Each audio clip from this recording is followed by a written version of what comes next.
ब्रह्मा जी ने कहा घबराओ मत, मैं चलता हूं तुम्हारे साथ। भगवान भोलेनाथ क्षणे रुष्टा क्षणे तुष्टा, रुष्टा तुष्टा क्षणे क्षणे में, जितनी जल्दी नाराज होते हैं तो उतनी जल्दी प्रसन्न भी हो जाते हैं। वो आशुतोष है। सब देवताओं को लेके ब्रह्मा जी पधारे। जैसे ही ब्रह्मा जी आए, पहुंचे विशाल कैलाश पर्वत के उस बरगद के नीचे विराजमान हैं भोलेनाथ। देवताओं ने दूर से भोलेनाथ के उस विचित्र वैराग्य स्वरूप का दर्शन किया। ब्रह्मा जी से बोले महाराज आप ही वहां पधारिए, और उचित लगे तो हमको इशारा कर देना, हम दौड़ के तुरंत आ जाएंगे। साहस नहीं होता उनके पास जाने का। अच्छा तुम यहीं रहो। ब्रह्मा जी पहले पहुंचे। ब्रह्मा जी को देखते ही भोलेनाथ खड़े हो गए और ब्रह्मा जी को प्रणाम करके आदर के साथ आसन दिया। प्रणाम कैसे किया?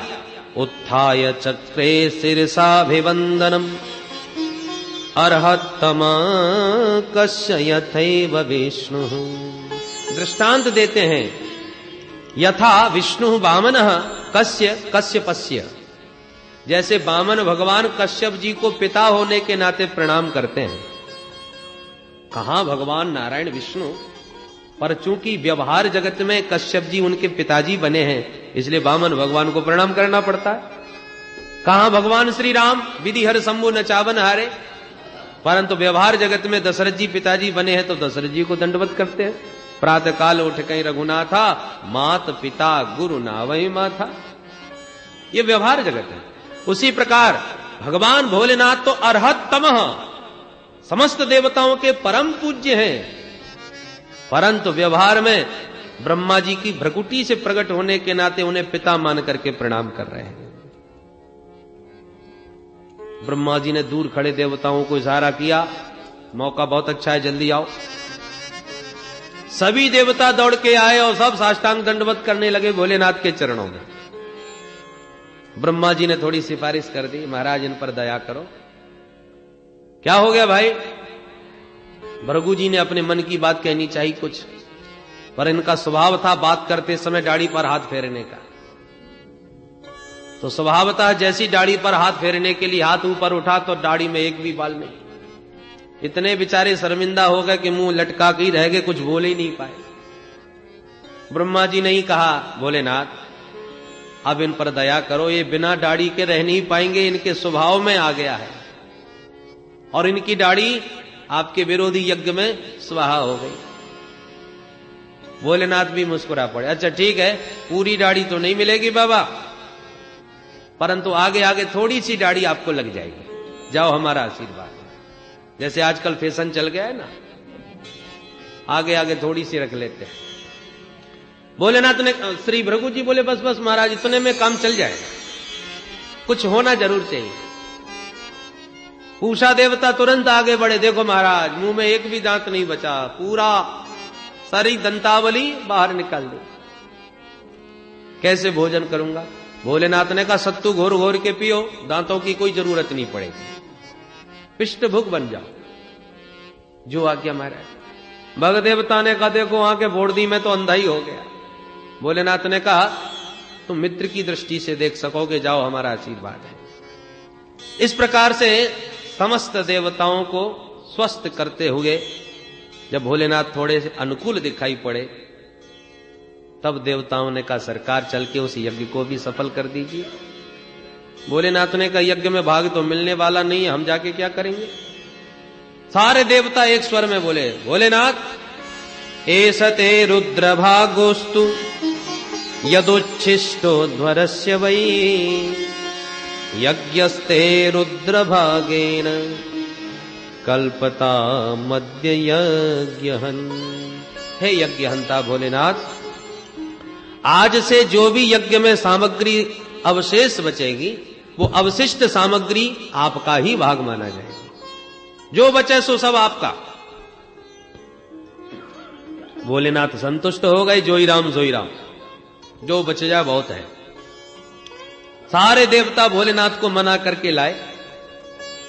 भोलेनाथ से कहा महाराज यज्ञ सफल करो। भोलेनाथ ने कहा यजमान को बुलाओ। तो सरकार धड़ तो ये पड़ा है यजमान का, सिर स्वाहा हो गया। भोलेनाथ को ससुर जी की दुर्दशा देखकर दया आ गई। और बकरे का सिर जोड़ करके ससुर जी को पुनर्जीवित कर दिया। दक्ष के धड़ में जब बकरे का सिर लगा, पुनर्जीवित हो गए, भोलेनाथ की महिमा को समझा, सती जी के वियोग का स्मरण आया तो गदगद कंठ हो गया, नेत्र सजल हो गए और दक्ष ने चरणों में प्रणाम भोलेनाथ के करते हुए बड़ी सुंदर स्तुति प्रारंभ कर दी। भूयान अनुग्रह अहो भवता कृतो में दंडस्त्वया मयि भृतो यदपि प्रलब्ध न ब्रह्म बंधु सचवाम भगवन् नवज्ञा तुभ्यं हरेश्च कुत एव धृत व्रतेषु। हे भोलेनाथ, भूयात अनुग्रह अहो भवता कृतो में, आपने मुझे दंड देकर के मेरे ऊपर बड़ा भारी अनुग्रह किया था, क्योंकि मैं बहुत उद्दंड हो गया था। और दंड किस लिए दिया जाता है कि सुधर जाए। और दंड किसको दिया जाता है? जिसको हम अपना समझते हैं। कई बच्चे उत्पात मचा रहे हों, उद्दंडता कर रहे हों, तो हम अनदेखा करके चले जाएंगे, हमें क्या लेना देना। पर अपना कोई बच्चा दिखाई पड़ जाए उनमें से जो उद्दंडों के साथ स्वयं उद्दंडता कर रहा है, तो हम उसे जरूर पकड़ के चपत लगा देंगे, क्योंकि उसे हम अपना समझते हैं, उस पर हमारा अधिकार है। तो जिससे प्रेम किया जाता है उसी को दंड देने का अधिकार भी रखा जाता है। तो भोलेनाथ, आपने मुझे अपना समझा और अपनत्व के नाते ही मेरी उद्दंडता पर अंकुश लगाने के लिए आपने मुझे दंड दिया।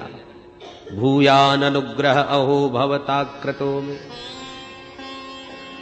एक ग्वाला गायों को चराता है और अपनी गायों से बड़ा प्रेम करता है। इतना प्रेम करता है कि जंगल में कोई हिंसक जानवर कदाचित गाय के ऊपर आक्रमण कर ले तो अपने प्राणों की बाजी लगा करके गोमाता की रक्षा करता है। और वही गाय यदि उत्पात करे, इधर उधर गाय नुकसान करे, खेतों में भागे, तो डंडा भी मार देता है। तो जितना अपनी गायों से प्रेम करता है उतना ही मारने का अधिकार भी रखता है। तद ब्राह्मणान परम सर्व विपत्सुपासी पालः पशु निव विभो प्रगृहीत दंड। भोलेनाथ की बड़ी मधुर स्तुति कर रहे हैं प्रजापति दक्ष, पर बकरे का मुंह है तो बकरे की ही भाषा में बोल रहे हैं। सुन सुन करके भोले बाबा को बड़ी जोर से हंसी आ गई। इसलिए आज भी भोलेनाथ के भक्त शिव जी की पूजा करने के बाद बम बम बम बम बकरे की तरह बोलते हैं, क्योंकि बकरे की तरह बम बम करते ही भोले बाबा को ससुर जी याद आ जाते हैं और भोले बाबा प्रसन्न हो जाते हैं। बोल शंकर भगवान की। जहां भोलेनाथ प्रसन्न हुए तहां तत्क्षण उन सबके बीच में भगवान लक्ष्मी नारायण प्रकट हो गए। समस्त देवताओं ने क्रमशः भगवान नारायण की स्तुति करी और सबसे अंत में ब्राह्मणों ने मिलकर के प्रभु की स्तुति करते हुए कहा, त्वं क्रतुस्त्वं हविस्त्वं हुतासः स्वयं त्वं हि मंत्र समिर्दर्भ पात्राणि च त्वं सदस्यर्त्विजो दंपती देवता अग्निहोत्रं स्वधा सोम आज्यं पशु त्वं पुरागां रसायामः सुकरो दष्टया पद्मनि वारणेन्द्रो यथा स्तूयमानो नदल्लीलया योगभिर्युज्य हरतत्रयी गात्रयज्ञक्रतु सप्रसीदत्वमस्माकमाकाङ्क्षतां दर्शनं ते परिभ्रष्ट सत्कर्मणां कीर्त्यमाने नरभिर्नाम्नि यज्ञेश ते यज्ञ विघ्ना क्षयं यान्ति तस्मै नमः। बोल यज्ञ भगवान की। सभी ब्राह्मण मिलके कहते हैं, प्रभु त्वं क्रतुः त्वं हविः त्वं हुतासः स्वयं। हे प्रभु नारायण, समस्त यज्ञ के अंग आपके ही हैं। आप साक्षात यज्ञ रूप ही हो, आप ही हविष्यान्न हो, आप ही हविष्यान्न के भोक्ता हो, आप ही मंत्र हो, आप ही समिधाएं हो, आप ही कुशा हो। आपने ही पूर्व में जल में डूबी हुई पृथ्वी का ऐसे उद्धार किया जैसे कोई गजराज सरोवर में प्रविष्ट होकर के कमलनी को उखाड़ के चला आता है। अब गजराज को कमलनी को उखाड़ने में क्या कष्ट लगे, ऐसे ही आपने पद्मनीम वारणेन्द्रो यथा, ऐसे जल में डूबी हुई हिरण्याक्ष के चंगुल से आपने इस धरा देवी का उद्धार किया था। आपने पशुओं को देखा होगा, प्रायः जल में से जब बाहर निकलते हैं ना तो अपने शरीर को बड़ी जोर से झड़कारते हैं। ऐसे भगवान वराह रूप में जब जल में प्रविष्ट हुए और पृथ्वी को बाहर लाके यथास्थान विराजमान करके अपने शरीर को इतनी जोर से झड़काया कि भगवान वराह देव के रोमकूप धरा पर गिर गए और वे ही कुश बन के प्रकट हो गए जो समस्त यज्ञों के शुभ कार्यों को संपन्न करते हैं। हर एक शुभ कार्यों में कुश का प्रयोग सबसे पहले किया जाता है। क्यों? ये कुश साक्षात वराह भगवान के रोमकूप है। इस प्रकार से बड़ी सुंदर मधुर स्तुति करी। भगवान ने सारे देवताओं को, महात्माओं को समझाया। देखो भाई देवताओं, अहम ब्रह्मा च सर्वस्य जगतः कारणम परम। मुझ में, ब्रह्मा में और शिव में किसी प्रकार का भेदभाव न रखना भाई। मैं यदि ब्रह्मा बन के सृजन करता हूं तो मैं ही विष्णु बन के पालन करता हूं, तो मैं ही रुद्र बन करके संहार करता हूं। तीनों मेरे स्वरूप हैं। शिवस्य हृदयम विष्णोः विष्णोस्य हृदयम शिवः। शिव जी के हृदय में विष्णु, विष्णु के हृदय में शिव। कौन पुजारी, कौन पूज्य, कौन प्रेमी, कौन प्रेमास्पद, कह पाना बहुत कठिन। परस्पर दो चकोर दो चंदा। भोलेनाथ राम जी को अपना इष्ट मान करके राम कथा भवानी को सुनाते हैं। राम कथा सुनने के लिए कभी हंस बन के कागभूषण के पास आते हैं, तो कभी सती जी को लेकर के कुंभज ऋषि के पास जाते हैं। राम कथा के परम रसिक भगवान भोलेनाथ रच महेश निज मानस राखा। सबसे पहले भागवत की, श्री रामायण की रचना भोलेनाथ नहीं करी। ऐसे अनन्य राम भक्त वैष्णवानाम यथा संभो। परंतु जब शिव भक्तों की बात आवे तो सबसे आगे भगवान नारायण। ऐसे शिव भक्त कि 1000 कमल नित्य चढ़ाते थे, एक कम पड़ गया तो कैसे पूर्ति की जाए। अरे लोग कहते हैं मैं कमलाक्ष हूं, पुंडरीकाक्ष मुझे कहते हैं, तो अपना नेत्र ही भगवान ने निकाल करके भोलेनाथ पर समर्पित कर दिया। ऐसा शिव भक्त। तो वैष्णवों की बात आवे तो भगवान शिव सबसे आगे, और शैव्यों की बात आवे तो भगवान विष्णु सबसे आगे। परस्पर दो चकोर दो चंदा, दोनों एक दूसरे के उपासक। राम जी महाराज लंका पर विजय पाने के लिए भोलेनाथ को रामेश्वरम के रूप में प्रतिष्ठापित करके पूजन करते हैं, विधिवत नाम देते हैं रामेश्वरम। भक्तों ने पूछा अर्थ भी कर दीजिए। राम जी ने अर्थ कर दिया, रामस्य ईश्वरः रामेश्वरः। राम का जो ईश्वर है वो रामेश्वर है। भोलेनाथ प्रकट होकर के बोले नहीं नहीं, ये अर्थ नहीं है। तो क्या अर्थ है? भोलेनाथ ने समास बदल दिया, रामः ईश्वरो यस्य स रामेश्वरः। राम है ईश्वर जिनके, उनका नाम है रामेश्वर। उन्होंने राम जी को अपना ईश्वर सिद्ध कर दिया। इसलिए दोनों एक दूसरे के पूरक हैं। कौन चकोर और कौन चंदा। इसलिए इनमें किसी प्रकार का भेद न रखे। भगवान शिव संहारक देव स्वरूप उनका सांवला होना चाहिए, और भगवान नारायण पालनहार सत्व प्रधान, तो भगवान नारायण का स्वरूप गौरांग होना चाहिए। सत्व का स्वरूप गौर। परंतु बात बिल्कुल उल्टी है। शिवजी कपूर की तरह गोरे। कर्पूर गौरम करुणावतारम संसार सारम भुजगेन्द्रहारम सदा वसंतम हृदयारविंदे भवम भवानी सहितम नमामि। और जब भगवान नारायण पर दृष्टि डालते हैं तो नील सरोरुह नीलमणि नील नीलधर श्याम, वो एकदम सांवले। तो जिन्हें गोरा होना चाहिए वो सांवले, जिन्हें सांवला होना चाहिए वो गोरे। ये उल्टा क्यों हो गया भाई? कारण ये है कि शिवजी का सतत ध्यान करते करते वास्तविक जो शिवजी की श्यामलता थी वो नारायण में समा गई। और नारायण का सतत ध्यान करते करते नारायण का जो गौरांग रूप था वो शिव जी में समा गया। इसलिए शिव जी कर्पूर गौरम हो गए और नारायण नील सरोवर हो गए। विवाह के बाद कन्या का पति परमेश्वर हो जाता है, पर पति परमेश्वर का यह भी अर्थ नहीं होना चाहिए कि सास ससुर देवर जेठ को आंख दिखाने लगे। हमें तो पति से मतलब नहीं और हमें तो केवल पतिदेव से मतलब है और किसी से कोई मतलब नहीं, ये भी तो उचित नहीं। परिवार में सबका आदर रखते हुए पति समर्पण तो पति में होना चाहिए और सम्मान तो सबका करना चाहिए। उसी प्रकार इष्ट तो एक ही होना चाहिए, उस एक इष्ट में ही हमारा आत्मनिवेदन और समर्पण होना चाहिए, पर सम्मान तो सभी को देना चाहिए। ये बात सबको समझाई। भगवान श्री मैत्री मुनि कहते हैं, विदुर जी यही कारण था माता सती ने देह त्याग किया और अगले जन्म में हिमालय की पुत्री पार्वती रूप में प्रकट भई और पुनः घोर तपस्या करके बरौ शंभु न तु रहो कुमारी। अंत में भोले बाबा को प्रसन्न कर ही लिया। धूमधाम से बारात लेके भोले बाबा आए और उन्हीं सती को पार्वती के रूप में पुनः प्राप्त कर लिया। बोल शंकर भगवान की। आइए भोले बाबा को एक बार याद करें, फिर आगे की चर्चा करते हैं। नमः शिवाय भोले नमः शिवाय, हर हर गंगे नमः शिवाय। नमः शिवाय भोले नमः शिवाय, हर हर गंगे नमः शिवाय।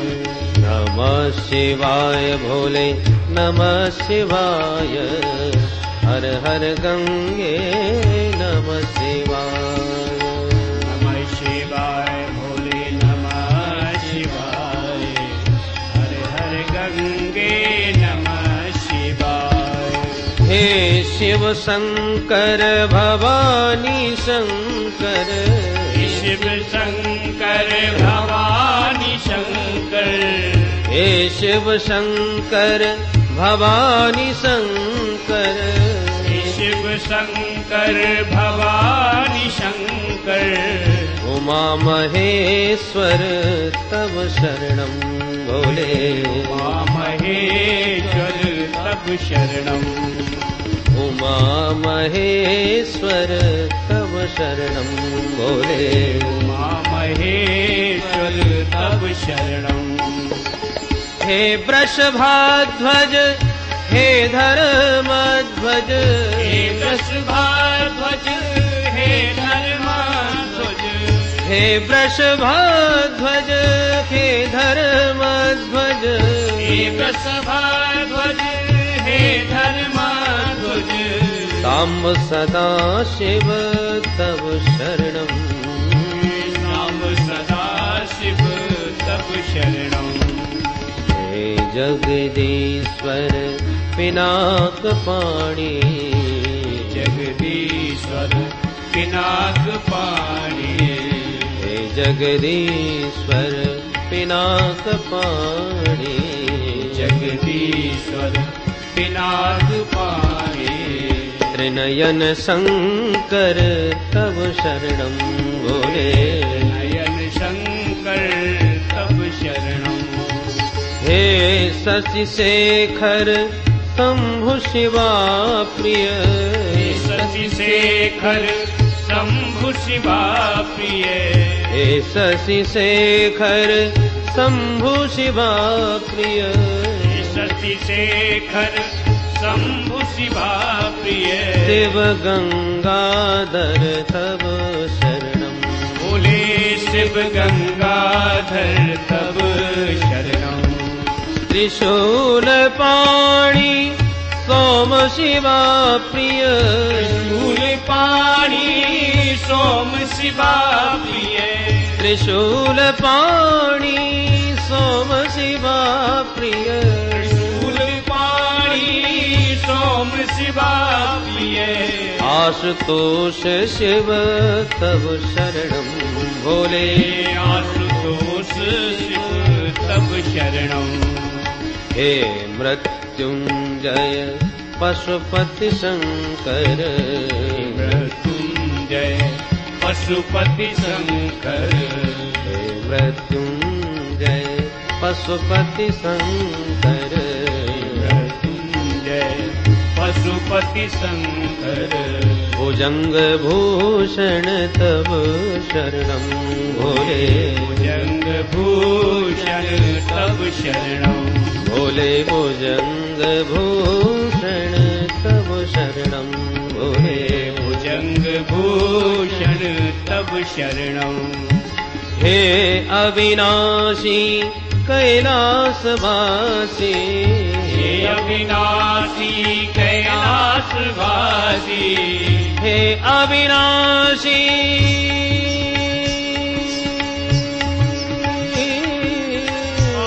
अविनाशी भोले अविनाशी हे अविनाशी कैलासवासी हे अविनाशी कैलासवासी हे अविनाशी कैलासवासी हे अविनाशी कैलासवासी पार्वती पति तब शरणं भोले पार्वती पति तब शरणं भोले नमः शिवाय भोले नमः शिवाय हर हर गंगे नमः शिवाय नमः शिवाय बम भोले शिवाय हर हर गंगे नमः शिवाय नमः शिवाय भोले नमः शिवाय हर हर गंगे नमः शिवाय नमः शिवाय भोले नमः शिवाय हर हर गंगे नमः शिवाय नमः शिवाय भोले जटाधराय नमः शिवाय भोले जटाधराय नमः शिवाय भोले गंगाधराय नमः शिवाय भोले गंगाधराय नमः शिवाय भोले रामेश्वराय नमः शिवाय भोले रामेश्वराय नमः शिवाय भोले रामेश्वराय नमः शिवाय भोले रामेश्वराय भोले रामेश्वराय भोले रामेश्वराय भोले जटाधराय भोले जटाधराय भोले गंगाधराय भोले गंगाधराय भोले नागेश्वराय भोले नागेश्वराय भोले भूतेश्वराय भोले भूतेश्वराय भोले गोपेश्वराय भोले भोलेश्वराय भोले नागेश्वराय ओ भोले नागेश्वराय ओ भोले रामेश्वराय ओ भोले रामेश्वराय भोले रामेश्वराय भोले रामेश्वराय भोले भूतेश्वराय भोले भूतेश्वराय भोले गोपेश्वराय भोले गोपेश्वराय भोले अचलेश्वराय भोले अचलेश्वराय भोले जगदीश्वराय भोले जगदीश्वराय भोले रामेश्वराय भोले रामेश्वराय भोले नागेश्वराय भोले नागेश्वराय भोले अचलेश्वराय भोले अचलेश्वराय भोले धूमेश्वराय भोले धूमेश्वराय भोले सोहलेश्वराय भोले सोलेश्वराय भोले सोहलेश्वराय भोले सोलेश्वराय हर हर गंगे नमः शिवाय हर हर गंगे नमः शिवाय नमः शिवाय भोले नमः शिवाय हर हर गंगे नमः शिवाय नमः शिवाय भोले नमः